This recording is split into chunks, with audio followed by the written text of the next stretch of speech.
products, produce, productions. That's what we're talking about today. You may be thinking, shows are fun. I want to have a show with all of my friends so I can showcase the burlesque world or my local scene. Maybe you're thinking about producing. Do you really know what you're getting into? Hello everybody, welcome back to my channel. My name is Cherry Cheeks, and today we are going to be talking about just that. Should we produce? Should you produce? How do you know you're ready to produce? There's a lot of questions to ask ourselves. These are just some questions I think are really important for anyone to consider when they're thinking about producing before you get into the real flesh of producing and creating contracts and creating shows and set lists. And what is the stuff you need to know before you produce?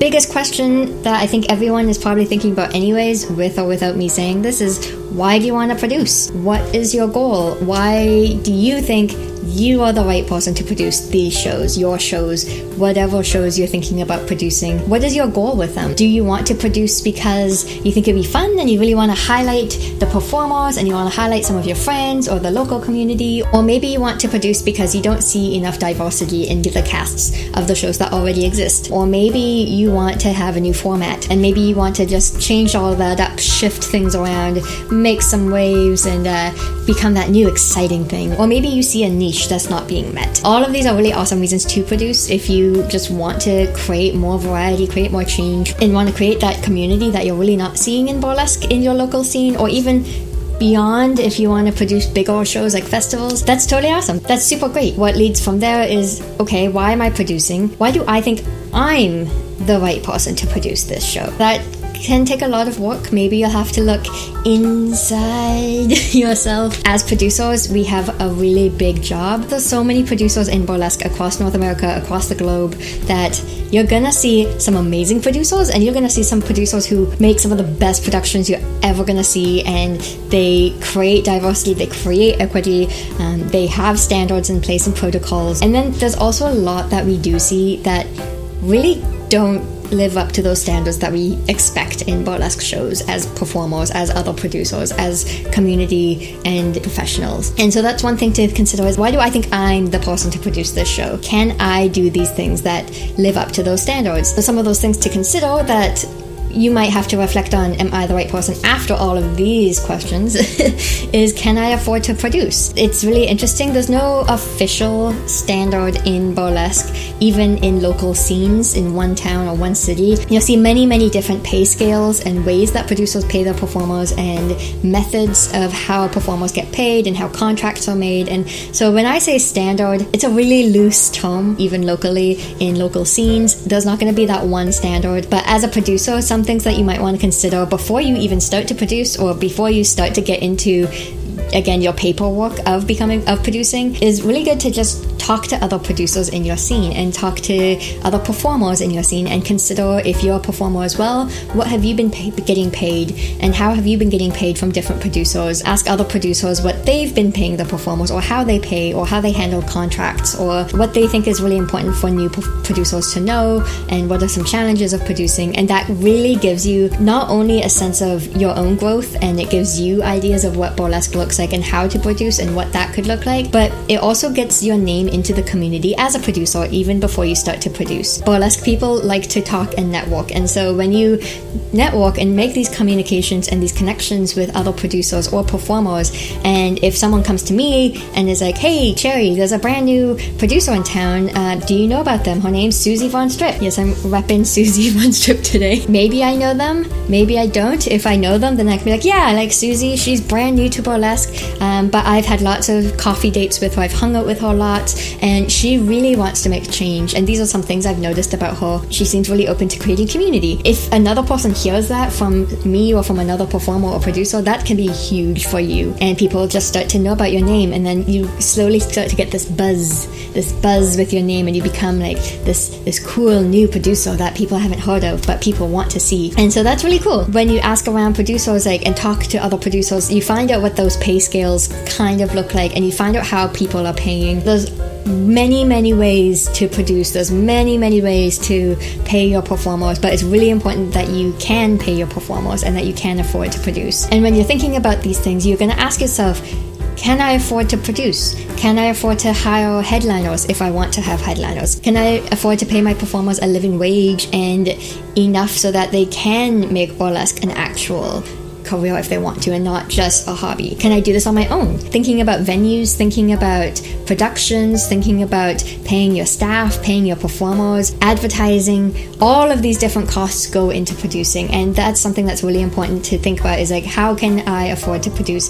If I'm really determined, how can you make it so you're that person and how you can afford it? Maybe that means you have to talk to other people and you have to get a team. There's some people who produce by themselves, and then there's some people who do teams of 2, 3, 4 co-producers, and then you can really split the costs and make it easy. As producers, we are responsible for the livelihood of our performers, and we have to make sure that we are not taking advantage of our performers, because often a lot of producers in burlesque, we are performers ourselves. We know how it feels to be underpaid or not appreciated for our work or be tokenized or any of these different dynamics that we see in burlesque. And so as producers, we have a really awesome place in the community to create that change and really changing burlesque from the inside out. Speaking about livelihoods and looking after our performers, we also have to look after our audiences and our staff. It's really important that we do that work for ourselves internally and think about, can I handle difficult situations? If I have an audience member who's acting up,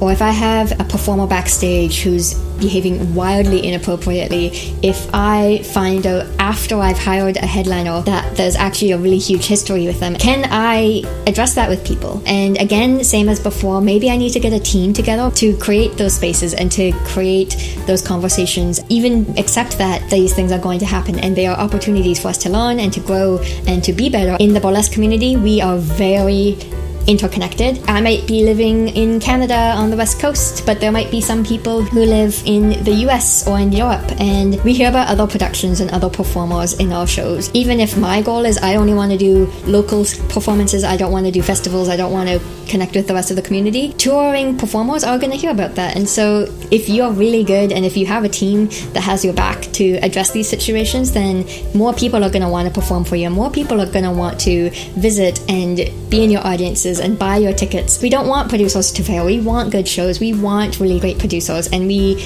want to put our faith in amazing burlesque. It is going to be a challenge, but it is an opportunity for all of us to learn. To kind of go along with all of these, thinking about our own capacities, whether that's financially, mentally, emotionally, just time. How often do you want to produce? Some people, if you can't afford to produce all the time, then maybe you'll do a show twice a year, or every 6 months, or every other month. Some people produce monthly, some people produce weekly. Again, there's no standard. There are producers who are all over the map who produce from very, very often to very rarely, depending on their goal. Personally, I don't produce all that often because I like having bigger shows, and I like being able to pay my performers a lot more money than I would if I had a monthly show. I think we should be able to thrive in burlesque and make it a career if we want to. Just like when all of our legends were performing back in the day before they became legends, there was a standard and it was an industry, and when we're responsible for people's livelihoods and the possibility of where they might be going with it, I want to make sure that we're paying those performers their worth. One other conversation, this could be common sense, this could be easy, this could be difficult,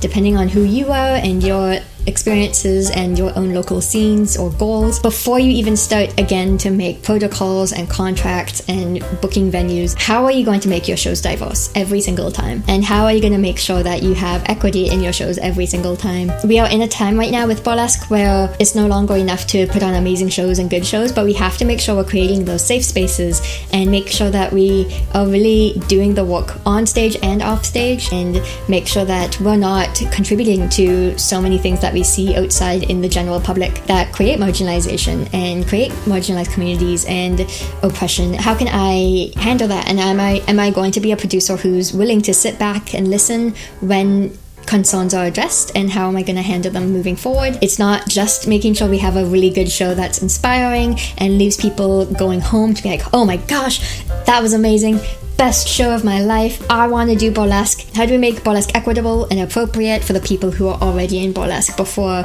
we invite more people or before we home anybody? There's always going to be things going on politically in the real world, politically in burlesque, and how am I going to address them when those come up with my show? And how can I make sure that I am humble and I have that that space to be in, to sit back, listen, take in everything, and then move forward and make those changes necessary to my shows. That may or may not have been a lot of things to consider depending on how far you are in your pre-production chats with yourself and with other producers. Producing is a really big responsibility, and I am super excited for any new producers we have to see what they have and to see what they bring to burlesque. I know it's a really big job. I know this video and past videos I've made have really put a lot of stress on the fact that producing is difficult and we expect producers to be good. But the reality is we're all human. It is a learning journey. Most people who get into producing realize how big of a job it is. That's great. And seeing some of those people like thrive, what they've been doing is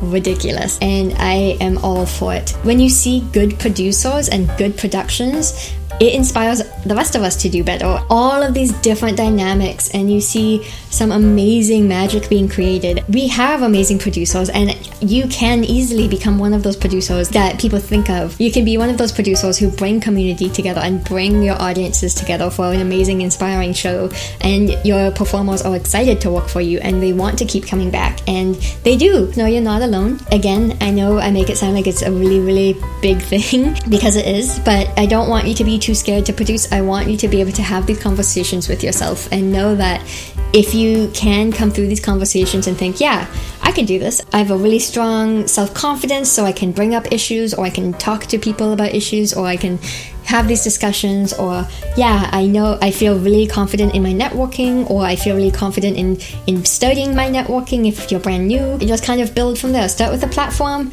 and slowly go up and up and up and up and up.